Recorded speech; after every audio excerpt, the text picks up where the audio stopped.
നമ്മളുടെ ശരീരം, നമ്മുടെ മനസ്സ്, നമ്മുടെ കൈ, നമ്മുടെ കാല് എല്ലാം ഒരേപോലെ കോൺസെൻട്രേഷനോടുകൂടെ പ്രവർത്തിക്കേണ്ട ഒരു മേഖലയാണ് നമ്മുടെ ഡ്രൈവിംഗ് എന്ന് പറയുന്ന കാര്യം.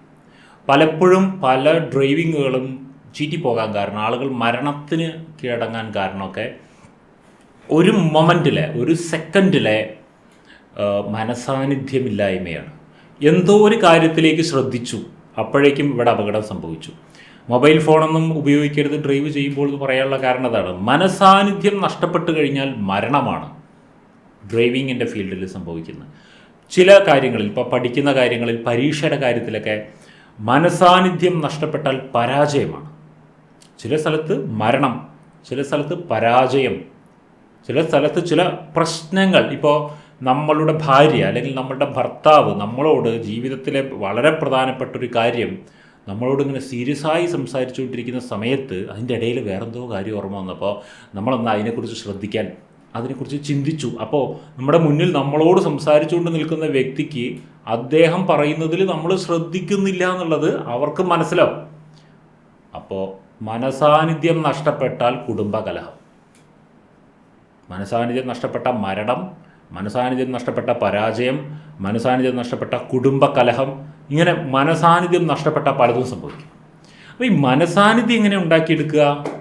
അതിലെ പ്രധാനപ്പെട്ട പോയിൻ്റാണ് ഈ പ്രസൻറ്റ് മൊമെൻറ്റിൽ കണ്ടിന്യൂ ആയി നടന്നുകൊണ്ടിരിക്കുന്ന ഒരു കാര്യത്തെ നമ്മൾ നോക്കിക്കൊണ്ടിരുന്നാൽ, ശ്രദ്ധിച്ചുകൊണ്ടിരുന്നാൽ പ്രസൻസ് ഓഫ് മൈൻഡ് ഇമ്പ്രൂവ് ആകും. ഇത് നിങ്ങൾ നോട്ട് ചെയ്ത് വെച്ചോളൂ വേണമെന്നുണ്ടെങ്കിൽ. പ്രസൻസ് ഓഫ് മൈൻഡ് ഇമ്പ്രൂവ് ആകാനുള്ള ക്രൈറ്റീരിയ നമ്പർ 1, പ്രസൻറ്റ് മൊമെൻറ്റിൽ കണ്ടിന്യൂ ആയിട്ട് മൂവ് ചെയ്തുകൊണ്ടിരിക്കുന്ന ഒരു കാര്യത്തിലേക്ക് നമ്മൾ ഫോക്കസ് ചെയ്തുകൊണ്ടിരുന്നാൽ പ്രസൻസ് ഓഫ് മൈൻഡ് ഇമ്പ്രൂവ് ആകും.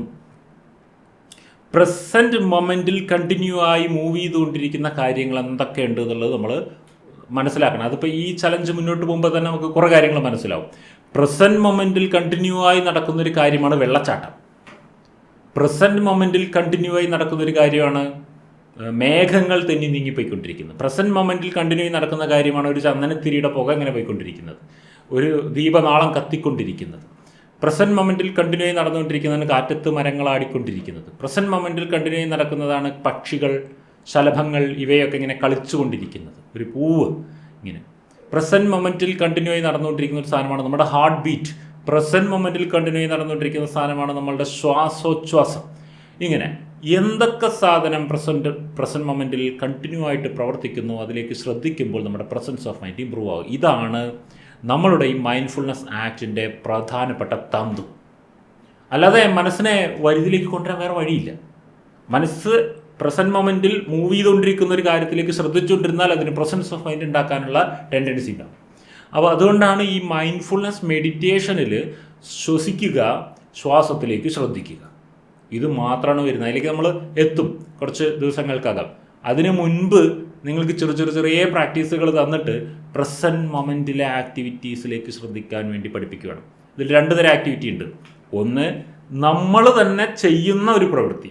നമ്മൾ പ്രസൻറ്റ് മൊമെൻറ്റിൽ ഒരു കാര്യം ചെയ്തിട്ട് ആ ചെയ്യുന്ന കാര്യത്തിലേക്ക് ശ്രദ്ധിച്ചിട്ട് മനസാന്നിധ്യം ഉണ്ടാക്കിയെടുക്കുന്നു. മറ്റൊന്ന്, നമ്മൾ ചെയ്യുന്നില്ല, നമ്മൾ ജസ്റ്റ് an ഒബ്സർവറാണ്, വേറെ ആരോ ചെയ്യുന്നു അല്ലെങ്കിൽ വേറെ എന്തോ അവിടെ നടന്നുകൊണ്ടിരിക്കുന്നു, അതിനെ നമ്മൾ പൂർണ്ണ മനസ്സോടെ ഒബ്സർവ് ചെയ്തിട്ട് തോട്ട്സും അതിനെ ചുറ്റിപ്പറ്റിയിട്ടുണ്ടാക്കിയെടുക്കുന്നു. അങ്ങനെ അതിലേക്ക് തന്നെ 10 മിനിറ്റ് 20 മിനിറ്റൊക്കെ ശ്രദ്ധിച്ചുകൊണ്ടിരിക്കുന്നു. ഇന്നത്തെ പ്രാക്ടീസ് ആ ടൈപ്പ് പ്രാക്ടീസാണ്. അതായത് ഇനി അടുത്ത സെഷൻ്റെ ഇടയിൽ നിങ്ങൾ ചെയ്യേണ്ട പ്രാക്ടീസ് ആ ടൈപ്പാണ്. ഇത് നിങ്ങൾ ചെയ്യേണ്ടത് എന്താണെന്ന് വെച്ചാൽ പ്രകൃതി ദൃശ്യത്തിലേക്കൊന്ന് പോവുക. നിങ്ങളൊരു പക്ഷി അല്ലെങ്കിൽ ഒരു ശലഭം, അങ്ങനെ എന്തെങ്കിലും ഒരു ജീവി, പക്ഷികളാണ് നല്ലത്, പക്ഷികളോ ശലഭങ്ങളാണ് നല്ലത്, പറക്കുന്ന ജീവികളാണ് ഇതിൽ ഞാൻ ഉദ്ദേശിക്കുന്നത്. അങ്ങനെയുള്ള ഏതെങ്കിലും ഒരു ജീവി, പറക്കുന്ന സീന് കാണണം എന്നില്ല, അത് ഇരുന്നിട്ട്, ഇപ്പോൾ ശലഭത്തേക്ക് നോക്കുകയാണെങ്കിൽ പറന്നും ഇരുന്നും ഒക്കെ കളിച്ചുകൊണ്ടിരിക്കും. പക്ഷിയാണെന്നുണ്ടെങ്കിൽ എവിടെയെങ്കിലൊക്കെ ഇരിക്കുന്നുണ്ടാവും, എന്തെങ്കിലുമൊക്കെ ചെയ്തുകൊണ്ടിരിക്കുന്നുണ്ടാവും, അങ്ങനെ. അപ്പോൾ അങ്ങനെ ഒരു സീനിനെ നിങ്ങൾ ഒബ്സർവ് ചെയ്യണം കുറച്ച് നേരം കണ്ടിന്യൂ ആയിട്ട്. ചിലപ്പോൾ നിങ്ങളുടെ സൗകര്യത്തിന് പക്ഷിയും ശലഭവും ഇരുന്ന് തരണം എന്നില്ലല്ലോ, അത് എവിടേക്കെങ്കിലും പറന്നു പോവും, സാരമില്ല. നിങ്ങൾ വേറെ ഒരു പക്ഷിയോ അല്ലെങ്കിൽ വേറെ എവിടെയെങ്കിലും എന്തെങ്കിലും കാണാണ്ടെങ്കിൽ ഒന്ന് മൂവ് ചെയ്താൽ മതി. നിങ്ങളുടെ കണ്ണിനൊന്ന് മൂവ് ചെയ്ത് വേറൊരു ദൃശ്യത്തിലേക്കൊന്ന് ഫോക്കസ് ചെയ്തുള്ളൂ, കുഴപ്പമൊന്നുമില്ല. എനിവേ പ്രാക്ടീസ് ഇതാണ്, ഒരു ജീവിയെ ഒബ്സർവ് ചെയ്യണം. ഒരു പക്ഷിയെ അല്ലെങ്കിൽ ഒരു ശലഭത്തെ ഒബ്സർവ് ചെയ്യണം. അതിൻ്റെ ആ പ്രവൃത്തികളെ നോക്കിക്കൊണ്ടേയിരിക്കണം. അതെന്താണ് ചെയ്തുകൊണ്ടിരിക്കുന്നത്. അതിൻ്റെ ടെക്നിക്കലായിട്ട് ഒരുപാട് ടെക്നിക്കൽ സൈഡിലേക്കൊന്നും പോകരുത്. എൻജോയ് ചെയ്യുക അതിൻ്റെ ഓരോ മൂവ്മെൻറ്റും. പ്രത്യേകിച്ച് മീനിങ് ഒന്നുമില്ലാത്ത മൂവ്മെൻറ്റുകൾ, പ്രത്യേകിച്ച് മീനിങ് ഒന്നുമില്ലാത്ത കുറച്ച് ആക്ടിവിറ്റീസ്, അവരുടെ ഭക്ഷണവുമായി ബന്ധപ്പെട്ടിട്ടുള്ളതായിരിക്കും കൂടുതൽ അവർ ചെയ്യുന്ന പ്രവൃത്തികളല്ല. അതിനെ ജസ്റ്റ് ഒബ്സർവ് ചെയ്യുന്നു. കുറച്ച് നേരം കണ്ടിന്യൂ ആയിട്ട് 10 മിനിറ്റെങ്കിലും കണ്ടിന്യൂ ആയി ഒബ്സർവ് ചെയ്യുന്നു. ഒബ്സർവ് ചെയ്യുമ്പോൾ 100% മനസ്സ് അതിലായിരിക്കണം. അതിനെ എൻജോയ് ചെയ്യുന്നുണ്ടായിരിക്കണം. അതിനെക്കുറിച്ച് തിങ്ക് ചെയ്യുന്നുണ്ടായിരിക്കണം. അത് ഇപ്പോൾ എന്തായിരിക്കും ചിന്തിക്കുന്നുണ്ടാവുക. ജസ്റ്റ് ഇങ്ങനെ ഒന്ന് ഇമാജിൻ ചെയ്ത് നോക്കൂ. അതിപ്പോൾ എന്തായിരിക്കും ചിന്തിക്കുന്നുണ്ടാവുക. ചിന്തിക്കൽ എന്ന് പറഞ്ഞ പരിപാടി അവർക്കുണ്ടോ നമുക്കറിയില്ല. എനിവേ ഒരു മെക്കാനിക്കലായിട്ടുള്ള കൃത്രിമമായിട്ട് സെറ്റ് ചെയ്ത് വെച്ചിട്ടുള്ളൊരു തോട്ടെങ്കിലും അവരുടെ ഉള്ളിൽ ഉണ്ടാവുമായിരിക്കും. അതിൻ്റെ ഉള്ളിൽ എന്തായിരിക്കും പ്ലാൻ നടക്കുന്നുണ്ടാവുക. അതിൻ്റെ ഏറ്റവും വലിയ വിഷയം എന്തായിരിക്കും, ഇപ്പോൾ അതിൻ്റെ ജീവിത പ്രശ്നം എന്തായിരിക്കും. ഇങ്ങനെ ആ ഒരു ജീവിയുടെ ഭാഗത്തു നിന്ന് ചിന്തിക്കുക. ഒരു നിമിഷം ഞാനാണ് ആ പക്ഷിയെങ്കിലോ, എന്തായിരിക്കും ഞാനിപ്പോൾ ചിന്തിക്കുന്നുണ്ടാവുക. ഇങ്ങനെയൊക്കെ കുറച്ച് വൈൽഡായിട്ട് തോട്ട്സൊക്കെ ഉണ്ടാക്കുക. അപ്പോൾ ആ പക്ഷിയുമായിട്ട് നിങ്ങൾ കുറച്ച് നേരം താതാത്മ്യം പ്രാപിക്കുകയാണ്. നിങ്ങൾ അതിൻ്റെ ഷൂവിൽ നിന്ന് ചിന്തിക്കുകയാണ്. ഇതാണ് ഇനി ഈ ഒരു പ്രാക്ടീസ് ഇപ്പോൾ നമുക്ക് ചെയ്യാനുള്ളത്. ഇത് നല്ല പോലെ എൻജോയ് ചെയ്യാൻ പറ്റുന്നൊരു പ്രാക്ടീസാണ് കേട്ടോ. ഈ ലവ് ബേഡ്സിനെ വളർത്തുക, അക്വേറിയം സെറ്റ് ചെയ്യുക, പെറ്റ്സിനെ വളർത്തുക, ഇതൊക്കെ സൈക്കോളജി വേൾഡിൽ പൊതുവേ മനസ്സിലുണ്ടാകുന്ന 100 കൂട്ടം പ്രശ്നങ്ങൾക്ക് സൊല്യൂഷനായിട്ട് പറയുന്ന സിമ്പിൾ ടെക്നിക്സാണ്. അപ്പോൾ ആ കൂട്ടത്തിൽപ്പെട്ടൊരു കാര്യമാണ് ജീവികളുടെ കുറുമ്പുകൾ അല്ലെങ്കിൽ ജീവികളുടെ ആക്ടിവിറ്റീസിനെ നോക്കിക്കൊണ്ടിരിക്കുക എന്നുള്ളത്. എൻജോയ് ചെയ്യാനും കൂടെ പറ്റണേ, അതിനെ എൻജോയ് ചെയ്യണം. ഇതാണ് രണ്ടാമത്തെ മൈൻഡ്ഫുൾനെസ് ചലഞ്ച് നമ്മൾ ചെയ്യേണ്ട ഒരു പ്രവൃത്തി. അതിലെത്രയധികം മനസാന്നിധ്യമുണ്ട്, അതാണ് ഇവിടെ ഇമ്പോർട്ടൻറ്റ്. So do it. ഇന്ന് അല്ലെങ്കിൽ നാളെ ഈ സെഷന് മുൻപായിട്ട് അത് ചെയ്യും.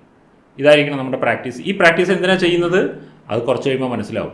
നമ്മളുടെ മനസ്സ് പ്രസൻറ്റ് മൊമെൻറ്റിൽ കണ്ടിന്യൂ ആയി പ്രവർത്തിക്കുന്ന ഏതോ ഒരു കാര്യത്തിലേക്ക് ശ്രദ്ധിക്കുമ്പോൾ മനസ്സ് ട്യൂൺ ആവുകയാണ്. ഇത് മാത്രം മനസ്സിലാക്കിയാൽ മതി. അതിനുവേണ്ടിയാണ് നമ്മളത് ചെയ്യുന്നത്. പറ്റുമെങ്കിൽ നിങ്ങൾ ആ ഒരു ആക്ടിവിറ്റി ചെയ്യുമ്പോൾ ആ ഒരു മൊമെൻറ്റിൽ ആ പക്ഷിയുടെ അല്ലെങ്കിൽ ശലഭത്തിൻ്റെ ഒരു ഫോട്ടോ ക്യാപ്ചർ ചെയ്യുക, അത് റിപ്പോർട്ടായിട്ട് അയച്ചു തരിക. ഇതിനെയാണ് ഞാൻ ഒബ്സർവ് ചെയ്തത് എന്ന് പറഞ്ഞിട്ട് നിങ്ങളുടെ എക്സ്പീരിയൻസും വേണമെന്നുണ്ടെങ്കിൽ റിപ്പോർട്ട് അയച്ചു തരാം. ഇങ്ങനെയാണ് ഈ പ്രാക്ടീസ് ചെയ്യേണ്ടത്. ഇത് പ്രാക്ടീസ് ചെയ്തിട്ട് അതിൻ്റെ റിപ്പോർട്ട് അയക്കും. ബാക്കി കാര്യങ്ങൾ നമുക്ക് അടുത്ത ദിവസങ്ങളിൽ ഡിസ്കഷൻ ചെയ്യാം.